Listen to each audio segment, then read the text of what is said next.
So other things, let's just create something real, kind of quick sketch of how we might use this. So we have this stringer, we have this lightweight, what must be some steel plate bent.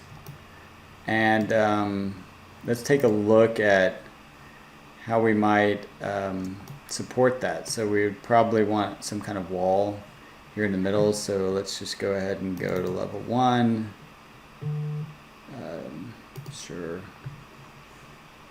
I'll save it later. I'll create a wall. Just have it kind of go all the way there. That looks good. And let's see what we would need to align this. So that to that, block that, that to that. Oh, that's interesting. So somehow it thinks it's constrained by the fact that this landing has to be a certain size, which it does not. So we need to edit this. So I went in and edited the stairs, and let's see if we can align it now. Oh yeah, there we go. Okay. All right, so we did that, but what if we wanted to make this a little bit wider?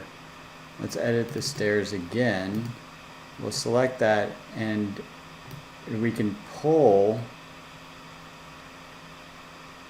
to 5 feet. I'm just curious to see if we can't just change this dimension to 5 feet. Remove constraint. So it doesn't like to do that. When you use the dimensions down here, it grows the stair in both directions, so it kind of lost our constraint. So if you want this to get wider, which for a public stair, you typically want it to go to about 5 feet. I mean, you could go with a little thinner. I think you might be able to go 4.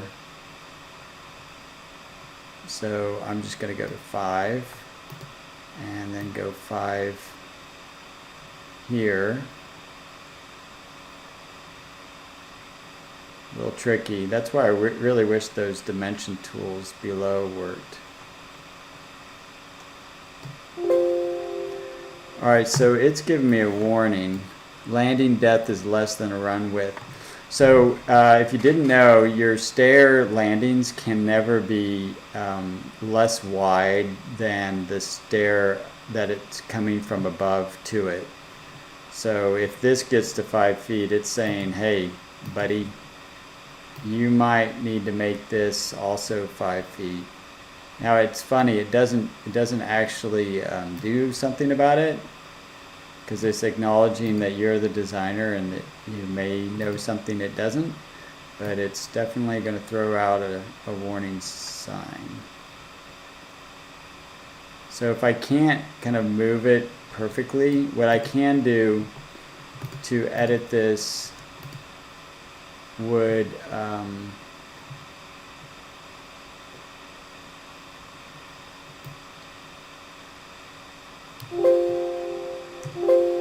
where I really wish I could edit.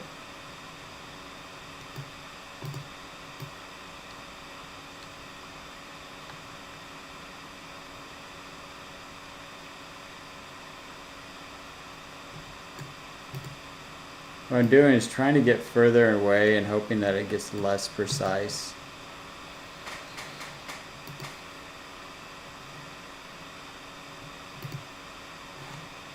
Maybe I can do it actually here. Gonna want to remove constraints. All right, let's remove constraints.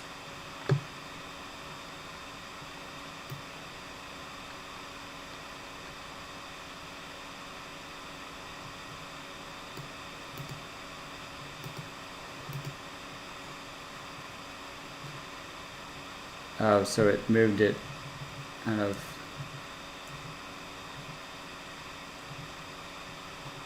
there. I'm a little confused. I think we've got it. Yeah, it looks good. I've lost, I guess it's still locked, so I guess that's good. It's got the 4 inches because it's going to the center of this. So anyway, that was a long time just to get that to work, but you can kind of see some of the pitfalls that you run into as you're kind of having to manipulate this. It gets better and better with Revit every year, but at the moment we're still working out the kinks there.